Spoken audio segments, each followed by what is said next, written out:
हमारे साथ है राम मोहन नायडू जी, केंद्रीय मंत्री हैं भारत सरकार में। हमारा सवाल है कि एनटी रामाराव का जो सपना है कहाँ तक पूरा किया आप लोगों ने? आज 44 वर्ष हो गए, तो उनके सपनों के बारे में बताया कि सपने कहाँ पे उड़ान भर रहे हैं। सबसे पहले 43 इयर्स एक रीजनल पार्टी को मनाना ये कोई आम बात नहीं है।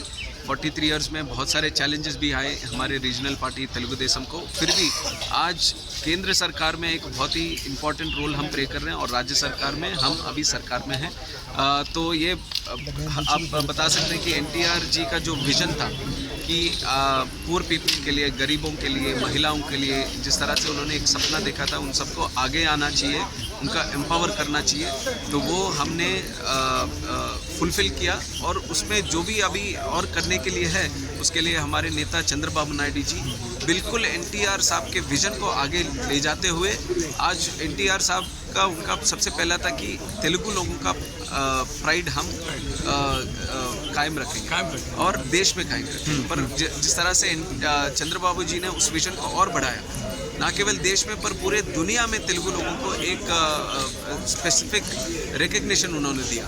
उनका टैलेंट को बढ़ाने के लिए, उनके अवसर को बढ़ाने के लिए थ्रू एजुकेशन। आज आप देखेंगे तो आईटी की बात होती है तो सबसे पहले तेलुगु लोगों की बात होती है, चंद्रबाबू नायडू जी की बात होती है। तो इस तरह से एक विजन के साथ तेलुगु देशम पार्टी ने काम किया और हर जगह आप देखेंगे तो एक अच्छा लेगेसी हमने छोड़ा है।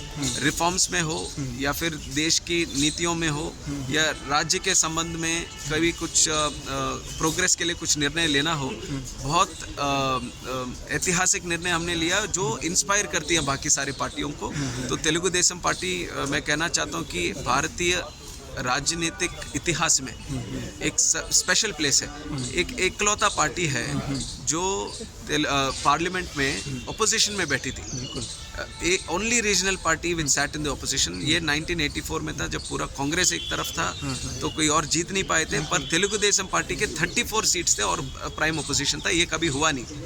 तो ये एक स्पेशल प्लेस लेता है इंडियन पॉलिटिकल हिस्ट्री में और ये इंस्पायर करता है हमें भी। 43 ईयर्स से हमारे जो कार्यकर्ता लोग दिन और रात मेहनत करते हैं कि ये पार्टी को जिताएं, पार्टी को अच्छे स्तर पर रखें, तो उनके लिए हमारे ऊपर एक रिस्पॉन्सिबिलिटी है कि उनके विजन के तहत हम काम करें, उनको अपलिफ्ट करें। और ज़रूर ये हमें भी आज भी प्रेरणा देती है। और तेलुगु देशम पार्टी आप हर बार देखेंगे कि यूथ को एनकरेज करती है। आज 37 इयर्स का एक लड़का आज देश में एक केंद्र मंत्री बन के बैठा है, तो ये तेलुगु देशम पार्टी का विजन है कि आज यूथ को और आगे लेके आना है, उनको प्रमोट करना है और डाउन ट्रॉडन जो पुअर क्लासेस हैं, पिछड़े हुए वर्ग जो हैं, वहाँ से भी नेताओं को ऊपर लेके आना है। तो ये विजन हमारा है।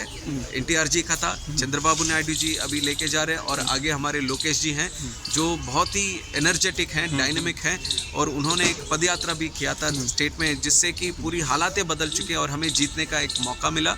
और लोकेश जी आज टेक्नोलॉजी को इन्वॉल्व करके पार्टी को भी आगे लेके जा रहे हैं और आज का ये रिकॉर्ड है कि रीजनल पार्टी में 1 करोड़ मेंबरशिप हमने किया था और ये भी टेक्नोलॉजी को इस्तेमाल करके लोकेश जी ने एक अच्छा सा सिस्टम बनाया।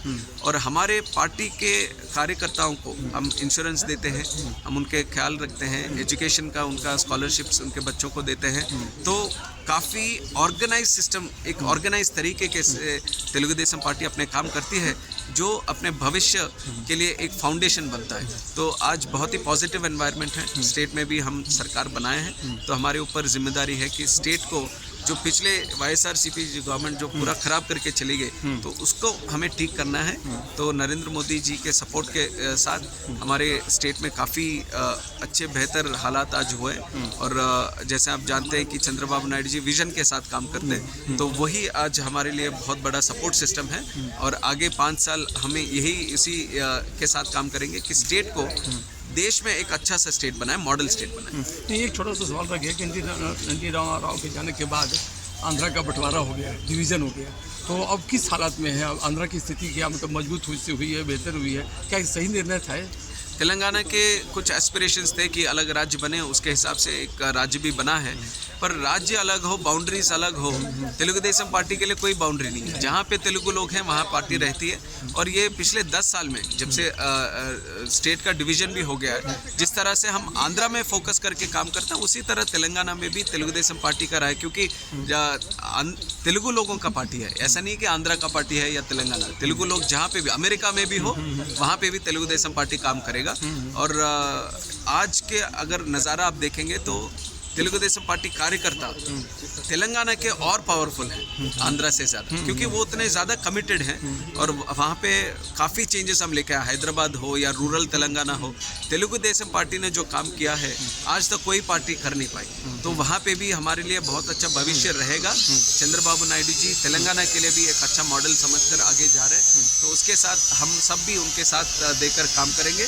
और हमारा फर्स्ट प्रायोरिटी है कि तेलुगु देशम पार्टी के कार्यकर्ता के लिए हम काम करें, जो ये 43 इयर्स हमारे साथ रहें, हमारे झंडा उठाए, ये दिन हो रात हो धूप हो कुछ भी हो, हमारे लिए पूरी जान देकर उन्होंने काम किया।